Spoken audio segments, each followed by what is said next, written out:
Hey guys, Sam here, and welcome to another review. The last time I talked about X-Men Evolution, I reviewed the Season 3 episode Blind Alley.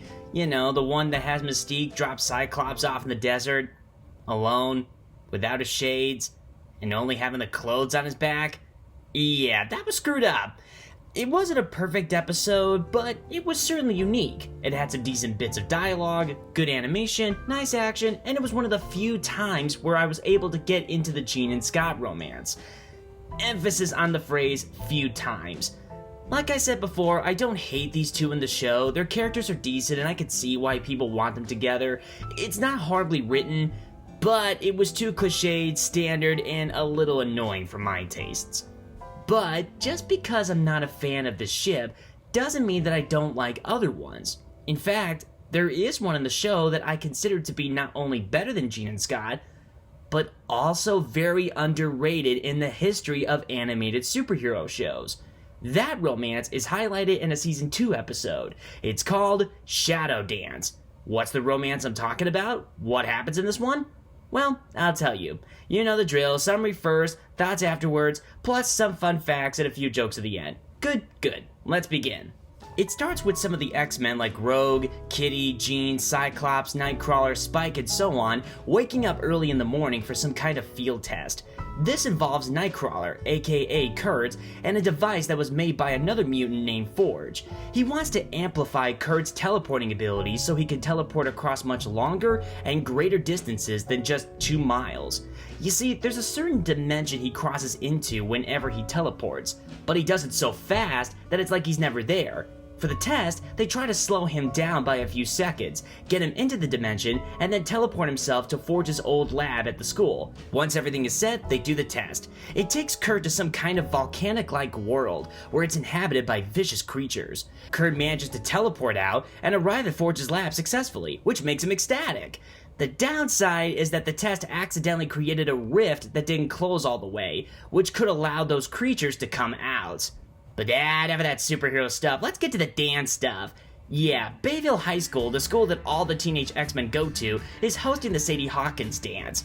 Basically, this is when the girls ask the guys out to the dance.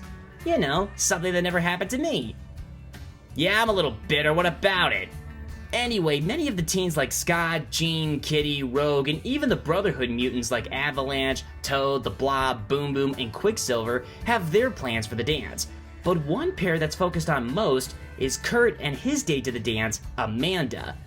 In the most shy, awkward, and wholesome way, Amanda asks Kurt out and he says yes. That's great, but there's a downside here too. Kurt's afraid that Amanda will find out about his true identity, and Spike brings up the possibility of her feeling blue furry fingers rather than human fingers. With this fear, Kurt almost calls it off.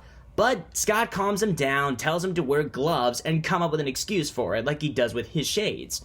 Meanwhile, back at the X-Mansion's Danger Room, Wolverine, Xavier, and Forge discover the Dimension's creatures when looking through Kurt's data. When the rest of the X-Men are informed, Xavier says they should do another test.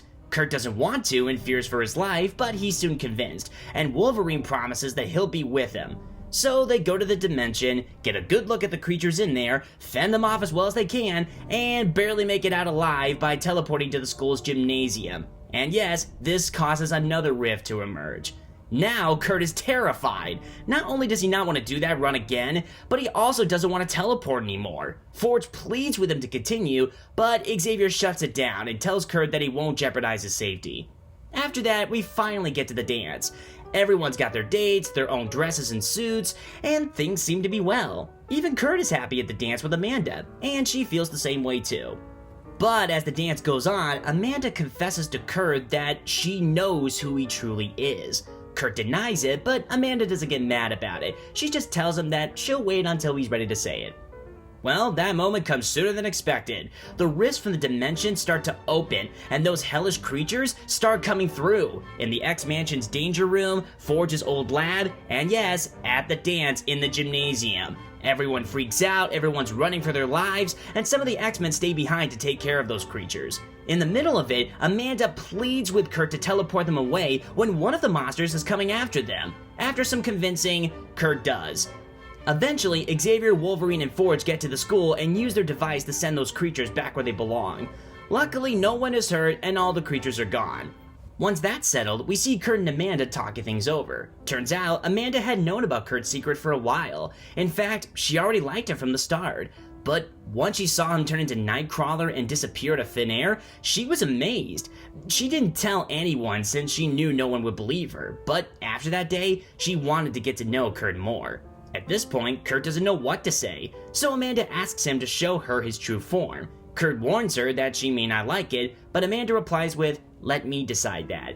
So Kurt turns into Nightcrawler right before her very eyes. And what's her reaction? She smiles, caresses his cheek, and reveals that her favorite color is blue. Kurt, you've gotta keep her.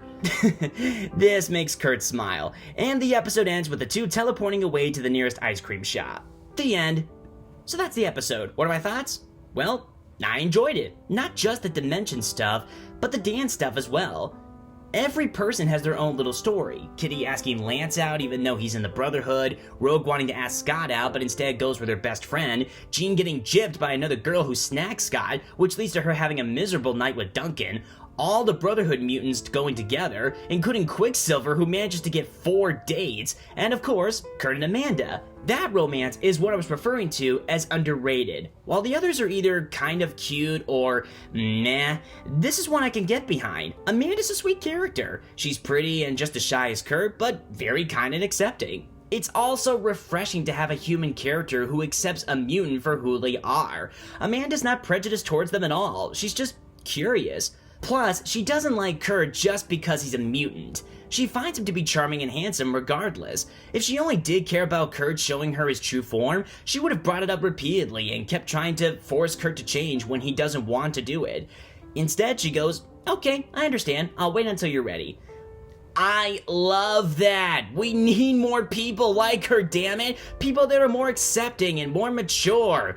Unlike these people. Ugh. The best scenes in this episode come from Kurt and Amanda in my opinion, and honestly, their talk at the end is the main highlight for me. Despite only having a short amount of time, I can't buy them being a couple. It's interesting, innocent, and so adorable. Like I said, Kurt found a keeper. And the thing is, this wasn't just something that was only done for one episode. They make a few more references to the relationship during the show, give them a few more scenes together, and Amanda is in the spotlight of another episode in season 3 when Kurt meets her parents. Unfortunately, when they find out who Kurt is, they ban Amanda from seeing him. But she doesn't give a damn. She cares about Kurt, still likes him, and wants to keep the relationship going. Awesome. She's just awesome. Is she the most complex character ever? No. Is she like how she was in the original comics? No. But with what we were given, it was still a cute romance. Certainly better than Scott and Jean anyway. Don't worry, I won't bash them too hard. It wasn't that bad in this episode, and there wasn't any bad dialogue like, "It must be a bond we have." But still, the tired cliches are present. Jean wants to ask Scott out, but she fails because she took too long. There is the ordeal where she is ignored by the jock Duncan, left alone, and wishing she could dance with Scott. In a sense, I did kind of feel bad for her and Scott. I'm sure he wanted to take Jean to the dance too. Unfortunately, this bitch ruined the plan and beat Jean to it. She also beat Rogue to it too, who I also feel bad for. But it was sweet that she went with her best friend, who may or may not be Mystique in disguise. And yeah, Rogue's orange look is cool too. It was also sweet seeing Kitty and Lance, aka Avalanche, go together. Their relationship is cute, and it's also cute that they talk to each other for a long time on the phone at night. And the way Lance accepts Kitty's dance proposal is nice too. I also laughed and was impressed seeing Quicksilver with 4 dates. How in the world did he accomplish that? So yeah, I did like the dance stuff. It had some cute bits, some funny moments, and was not too awkward. I also did like the dimension stuff too. It was cool having Nightcrawler and Wolverine working together, and yes, Wolverine is still a badass. I did find the stuff with Forge's work interesting, and I can't see why he wanted to help Kurt. It just put him in too much danger, unfortunately. Luckily, he's not blind to what he did, and he does apologize. I'm also thankful that Xavier stopped the tests. That's something I also like. In my review of Blind Alley, I took issue with the professor not believing Jean when she says that Scott may be in trouble, and he says it was all just a dream. That seemed a little out of character to me. But here, he takes Kurt's safety 100% seriously and doesn't make him do any more tests that could hurt him. Simply put, he was done well here. On top of that, I did like some of the action, the animation was good, and it was cool to see the X-Men and the Brotherhood stop the creatures together for a little bit. Now, with all that said, there are some flaws. First, the creatures and the dimension itself is not that unique to me. It's just a volcanic world that you've seen plenty of times. The creatures themselves don't have an interesting design either. But I will say that they were threatening when they had Nightcrawler and Wolverine cornered for a bit. I'll admit, I wouldn't want to be stuck in that situation myself. Aside from that though, it was just kind of standard for me. Also, like I said before, the Jean and Scott stuff is kind of nah. Again, it's just not a ship I can fully support, at least in this show. And finally, I was honestly more interested in the slice of life high school dance stuff than the Dimension stuff. Don't get me wrong, the Dimension stuff is fine. I was just more interested in the dance plot. But that can go both ways. There may be some that like the Dimension stuff more than the dance stuff. It's all a matter of opinion, and this is just my own. In conclusion, despite some flaws, it was a nice episode. It was relatable, paced nicely, and had some funny moments, some cute moments, and in my opinion, made Kurt and Amanda one of the most underrated romances in superhero show history. So the final score I'll give to Shadow Dance is an 8 out of 10. Check it out if you're interested. Okay, let's get into some fun facts. Number 1. In the scene where Amanda discovers Kurt's true identity, it happens to take place in a past episode called Shadowed Past. Little did people know that at the time, when Nightcrawler was turning into Nightcrawler and disappearing before Rogue, Amanda was watching Kurt from afar. Number 2. In the comics, Amanda was a member of a gypsy family and Kurt's longtime love interest too. They worked together in the same circus as a duo, and her powers included magic and similar teleportation skills like Kurt. So yeah, if people got angry about this change in the show, I get it. But to be honest, with how the show went, it would have been tough to pull that off. Plus, having her be human while in a relationship with Kurt is better in my opinion. Number 3. Not only is Amanda in the show voiced by Monica Story, who voiced Kagome Hagarashi in Inuyasha, but her character is biracial, half African, half Romanian. That's pretty cool. Also, Rogue's best friend, she's voiced by Nicole Oliver, who also voiced Princess Celestia. You learn something new every day.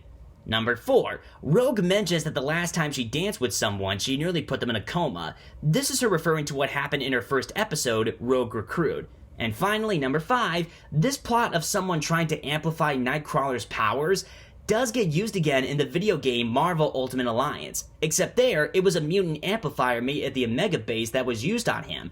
And that one did get him hurt. Or worse, depending on your choices in the game.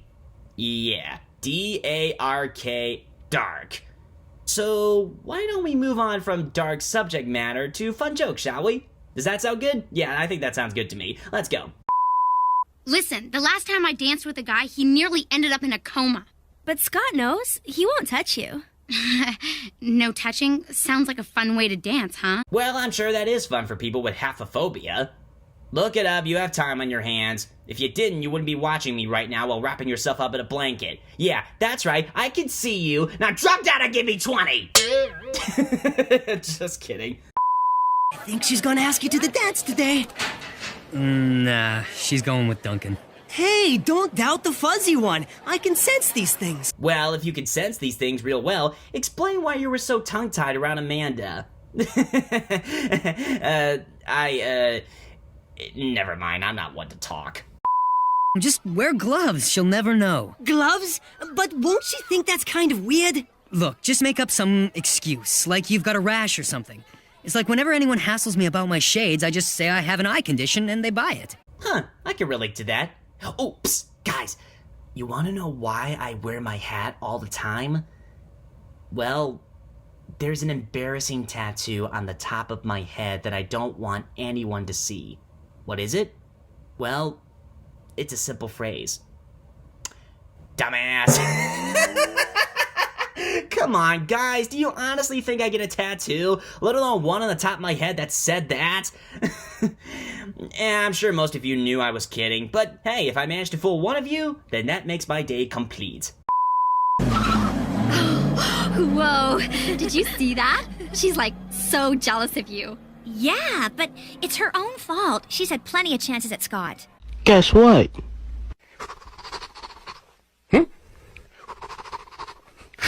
You're a bitch. So, I know a good shortcut to the ice cream shop. Up for it? I'm buying. Oh, an offer you may regret. And they both died in the fiery dimension by getting eaten alive by those creatures. I know, my sense of humor is dark, and I love it. Okay guys, that's pretty much it. I hope you enjoyed this review, and if you did, give it a like and subscribe to my channel if you haven't already. Let me know what you thought of this episode and the show X-Men Evolution in the comments section below too. Thank you guys for watching, and as always, my name is Sam, and good night everybody.